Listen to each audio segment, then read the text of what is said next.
Hello art stars and welcome. For those of you that are new and don't know me, my name is Veronica and I'm an artist and illustrator and educator, and I work for Rosetta Art Centre. Myself and another teacher called Annie, we teach the class together. So I do 1 week and then next week Annie will do a class, and then I will be here with you the following week, and I will be on Zoom later on with you to see some of the work you've created. So I'm really looking forward to meeting any new children joining us today, and also really looking forward to seeing those of you that have come back again and seeing how you're doing and how you're getting on with your work. Okay, so today we are going to do something called a still life drawing. So this is a drawing of some objects. I'm going to draw some fruit and vegetables today, and you are welcome to follow me step by step. Or if you've got some objects which you'd rather draw yourself, that is absolutely fantastic. Just do the first activity with me now and watch the video on what I'm doing and talking about. Then you can apply it to your own drawing. So all you're going to need is a pencil and 1 or 2 sheets of paper is perfect. And like I say, I'm just going to do some fruits and vegetables. So I think these, if we look really closely, we've got some really interesting textures on, like the lemon peel. We've got these little dimples on top, and then different colours and shades on the apple, different lines. And then a parsnip, again, really interesting marks, dense textures on that. But there might be something that you really want to draw. It could be a favourite toy, like a teddy bear, an ornament, an interesting ornament, something, whatever you choose. Just try and make sure it's something with lots of detail on that you can draw, or interesting marks and textures. So for example, if you were drawing an Xbox remote or something, there's not that much detail on this. We want to focus on things that have detail or texture, different shapes or patterns on them that are going to be interesting for us to draw and create some interesting results. So like I say, you can choose your own objects. That's absolutely fantastic. And you're just going to need a pencil and a sheet of paper or 2. And yeah, still life drawing. Like I say, it's drawing something from life that's not living. It's a still object, not drawing from a photograph or a picture or a book. We're drawing the actual object from life. So we can see the shadows, we can see the detail, we can see the dimensions. It's going to see the 3rd dimension, so it looks 3D. And you're going to be learning a range of new skills today, including shading and toning techniques, line pressure, and yeah, different forms of shading. So hatching, cross hatching, blending with our fingers, and stippling, and thinking about how we can apply it to our objects. And I'm really hoping that what we show you in these sessions, you don't just restrict this to now. You can take it away with you and use it with your own work at home or with your school work, and it should really help you. Okay, so let's get started. So we're going to start off just with a little activity just to practice our shading and toning. So if all of you could have a go at doing this with me, that would be fantastic. Even if you're drawing different objects to me, that's absolutely fine. But we're just going to start with this to help us practice the different methods of shading and adding shadow and light and dark areas. So I'm just going to move my camera down so you can see. There we go. Fantastic. Okay, we're going to start off by drawing some 3-dimensional shapes. Okay. So if I start by let's start with a cube. Like this. If you don't want to draw them 3D and you just want to draw a square or a rectangle, then that is absolutely fine. Draw a pyramid shape like this, and just an oval, a circle, sphere. There we go. And then we're going to see how the different forms of shading can make these look 3D. And I'm just going to repeat these 4 times underneath. Feel free to pause the video at any point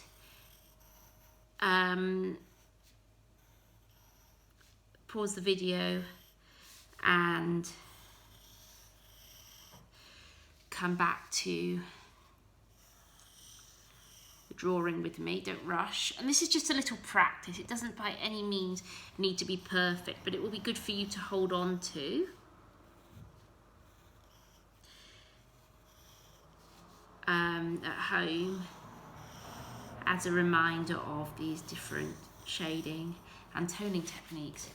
So it's just a triangle that we're going to turn into a pyramid, because mine's got quite soft edges, just an oval circle, and then yeah, a cuboid, just to do a square or rectangle if you find drawing 3D shapes tricky. That's absolutely fine. And like I say, don't feel too bad if you struggle with this. This is just a practice. It's not that important. It's more just about our shading technique. So I've got 4 rows, 1, 2, 3, 4 of our shapes. And then I'm going to start off with hatching. You might want to, in pencil or pen, just write above each one, above each row, what the technique is, and then you can remember, if you use this as like a reference sheet to go back to. So hatching. And hatching is basically, it's very easy. Just hold our pencil nice and low. We just draw lots of lines like this to add shadow or textures onto our picture. There we go. Lots of little lines very close together. So I've done a very tight amount of hatching there. Now at the top, I'm going to do some spaced out lines, and we can vary this when we're drawing our actual pictures dependent on how we want them to look, how light, how dark. There we go. And then on my pyramid or my triangle at the moment, I'm just going to add these lines. And can you see I'm following the shape of the shape that I'm drawing? So these lines are curved, and I'm starting quite wide at the bottom. Just lots of overlapping lines, quite wide, and then as it goes up the triangle, they're going to get shorter. They're not going to be as long. And the further up I get, the thinner in they're going to become. And like I say, this is, and the fact they're curved, this is going to help add to the dimension of the piece, so it looks 3D, because at the moment, if it's a triangle, it's a 2D shape, and we want to make it look 3D, 3-dimensional. And then again, with a circle, we want that to look like a sphere. We want to make it 3D, so we're going to do curved lines. I'm going to do quite wide curved lines at the bottom, and then they're going to get a bit thinner, stay about the same length as we go up, and then get thinner and thinner towards the top. There we go. And that, using lines, is called hatching. And with the next row, we're going to do some cross hatching. And cross hatching is basically the same thing. We're just creating the lines, but we're crisscrossing lines over each other. So I'm going to draw some lines. Again, I'm going to start quite tight, quite close together on the front of my cube, and then I'm going to do just some lines going across like that, all the way down to the bottom. There we go. And at the top, I'm going to do some looser cross hatched lines. So again, just some lines, and then some more crossing over the top. And now the reason we're doing this, like I say, this is going to help us with our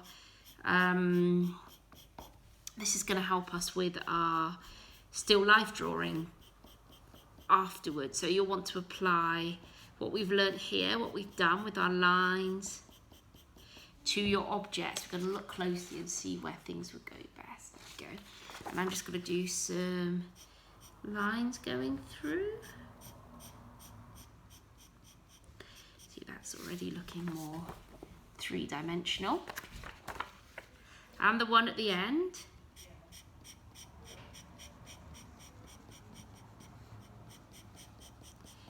The circle, I want it to look more like a sphere.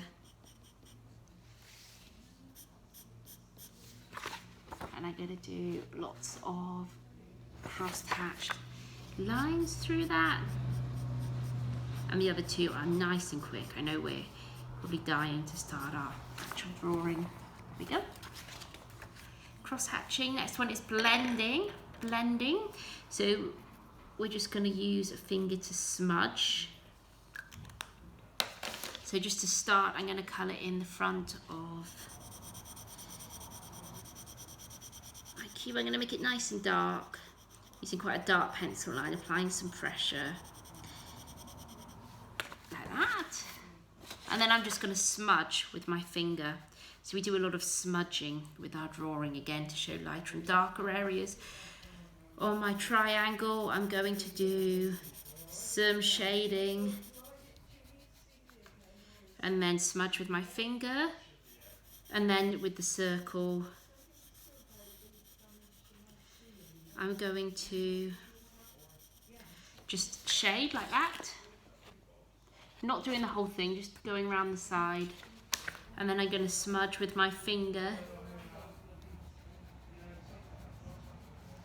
Okay, and the last one we're going to do, we do something called stippling, which is just doing lots of little dots very close together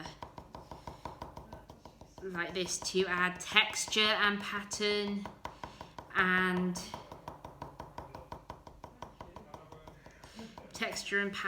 to a piece. I'm going to do that on all three of my shapes.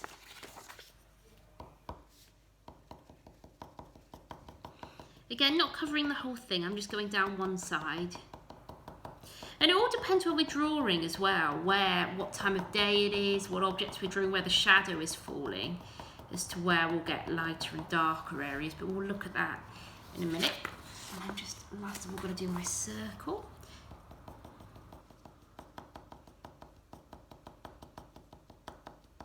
What I think I'll do is I will upload a sheet, an example, with these on, which you can download under this video if you need a reminder or a reference. I still think it's worth having a go doing your own one as well. So these steps really go in. There we go. It's the same, shading in the same places on each, but just doing it these different ways. So hatching, cross-hatching, blending and stippling.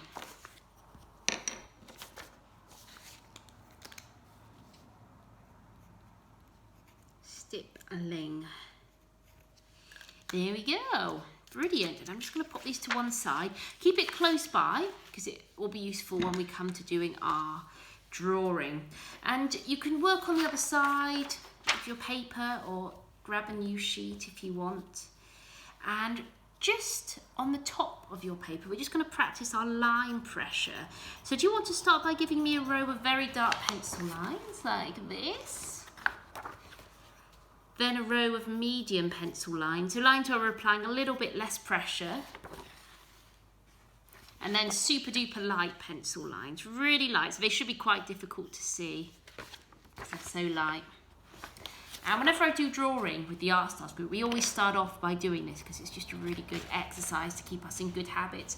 And when we do a drawing of anything, of objects, of places, it's always good to start with a very light pencil line to do the outline in case we make a mistake, and then it doesn't matter, we can just rub it out and it gives us more confidence with our drawing too. And then the medium and the dark lines we can use later on when we're shading. Okay, so I'm going to have a look at my objects and where I can place them, or I'm going to get an interesting shadow. It's quite a good time of day I'm doing this. I've got quite interesting light here, good daylight. And also I'm getting some interesting shadows from my fruit and vegetables. I think I'm going to work with these three. I'm going to work landscape this way up. Oh, and I meant to say as well, if you were with us previously doing the Art Stars program, you might want a challenge. You might want to choose a few objects, 2 or more. If you're completely new to this, you might just want to draw one thing. That's absolutely fine. Or if you want a challenge, you can choose more than one. So I'm going to do 3. I think I'm going to pop a piece of paper down so that we can see the shadows, and then look at how we can draw them. I'll just pop them in a place where you can see as well. It's got my lemon, my parsnip.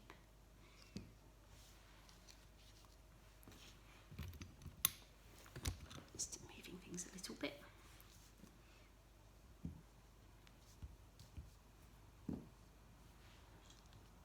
And my apple. So again, composition is important if you're using more than one object. So thinking about where things are going to go and how.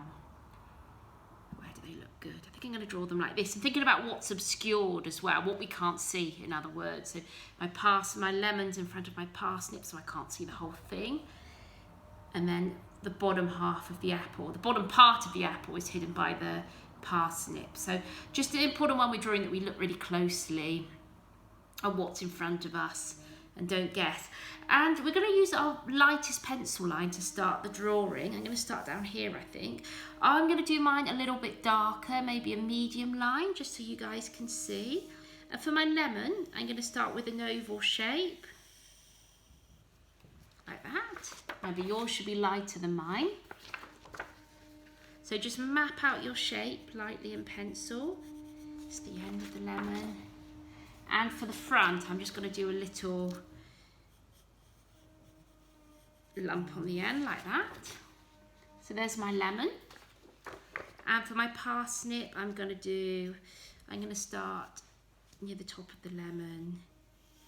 I'm going to do a long line down, similar to if I was doing a carrot.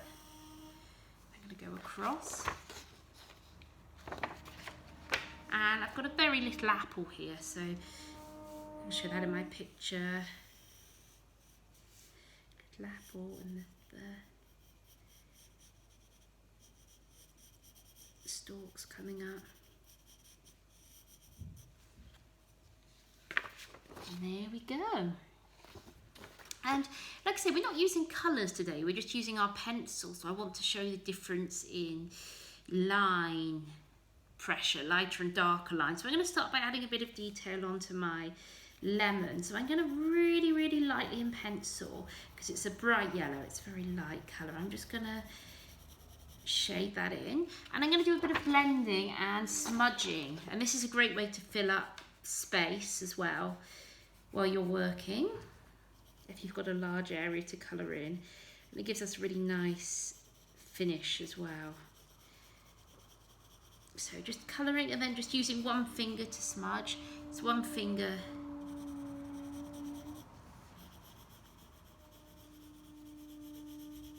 And yeah, just shading in the whole thing and just smudging as I go.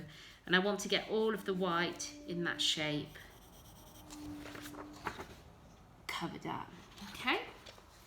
And like I say, you're welcome to do this one with me and then do one of your own, or if you want to get started on your own picture, just apply these rules and what we've just learned, incorporate them in with what's in front of you and where you think they can go.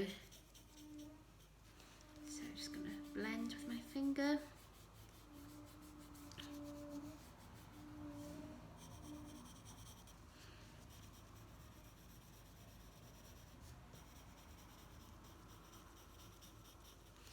Then a bit of blending again, a bit of smudging.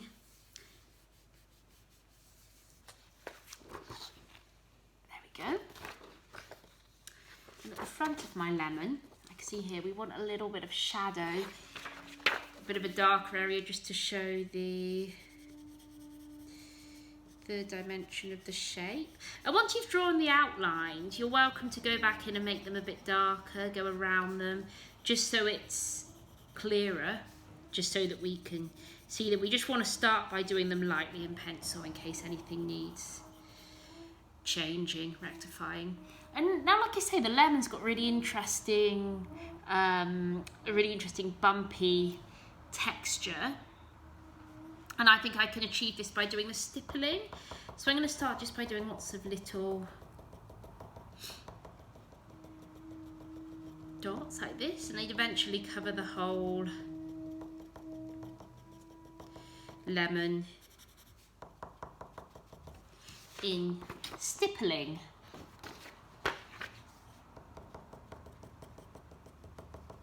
So that serves really nicely.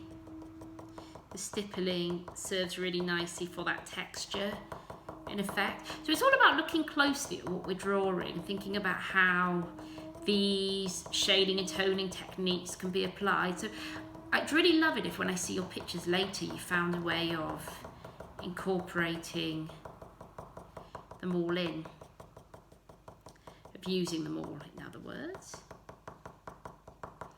So just stippling. And just because of time, I'll just leave that there, but you want to fill up the whole lemon. And then if you think they're a little bit dark, you can smudge again with your finger to blend them in really nicely. There we go. Next, I'm going to move on to my parsnip. Really nice one here. It's got some really nice lines in. So I'm going to do some, maybe some lines, some loose lines that are quite far apart. And when I'm drawing, I look at the object I'm drawing as much, if not more, than I look at my paper. And this is what artists do. We look really closely, because the more you look at things, the more you realise they're not how we imagine them to look in our head. Things are in different places. So I've done a bit of very loose hatching here. So this is rather than for the shadow now, this is just to show the different marks on the and different textures and lines on my parsnip. And I'm going to add this little bit at the end using a dark pencil line. There we go. And there we go. And again, you can smudge those lines, because I don't want my parsnip to be completely white. I want there to be a bit of colour on there. So we can smudge. And I'm working quite quickly, because I know this video is going to last a minute. You guys are going to be watching. You're going to want to start yours. So please don't rush yours. Take your time. You can work back into this. Or like I say, if you've got your own object, please feel free to pause the video and then come back. Do a bit of smudging there. Like that. And then for my apple, I'm going to do some red apple with a few little bits of yellowy green. So I'm going to do some hatching to show these differences in colour. And I'm going to follow the shape of the apple around, leaving any of the bits which are green, leaving them in white. So we've got that differentiation with colour. Just going to shade in the top of the apple. And just do a bit of smudging like this. And like I say, this really adds to the dimension of the piece nicely. And if it's sketched out really lightly in pencil, we can then work over the top and make it darker. So I can see lots of darker lines in my apple here. So I'm just going to add those in.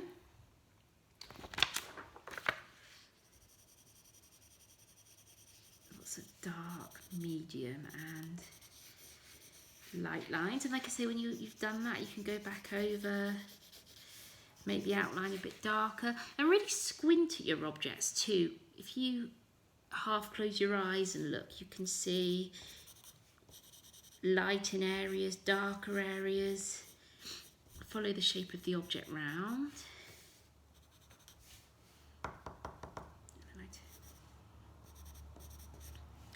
And if I look really close at my apple, there's lots of tiny little dots and circles. And now I want to add a little bit of shadow on to my picture. I'm just going to move this a bit further back so I can see. So I can see a little bit of shadow under my parsnip. Just think which technique I can use. I've not used yet. I'm going to use a bit of cross hatching to show this. So the first part of the shadow directly underneath the parsnip, it's quite dark, and then it gets lighter as it goes out further. So I can show this by shading in lightly, or I can smudge with my fingers.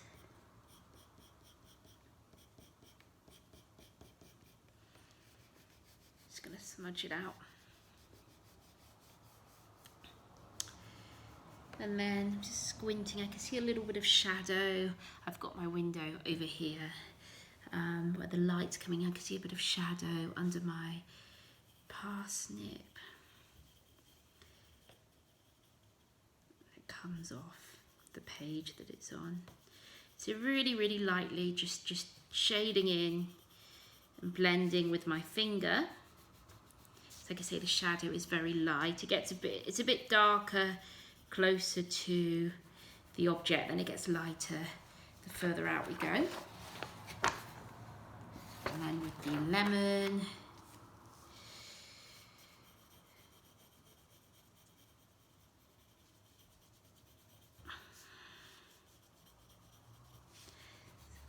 blend. I want my cross hatching to be really tight underneath my parsnip.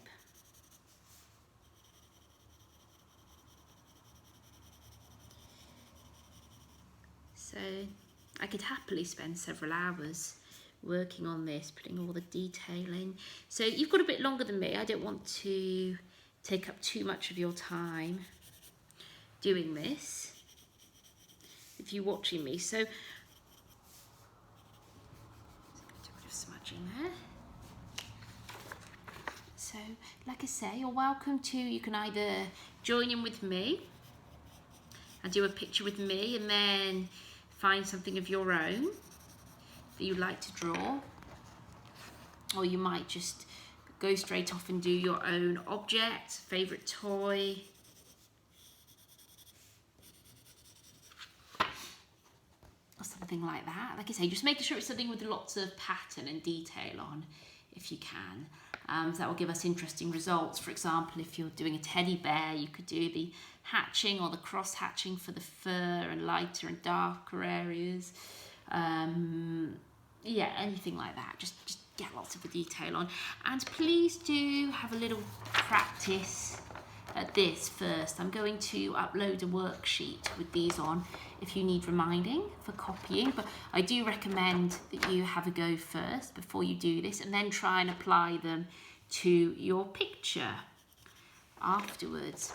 And yeah, I really hope that you've enjoyed today's session. I'm really looking forward to seeing what you've all come up with, and I will see you shortly, guys. Bye bye.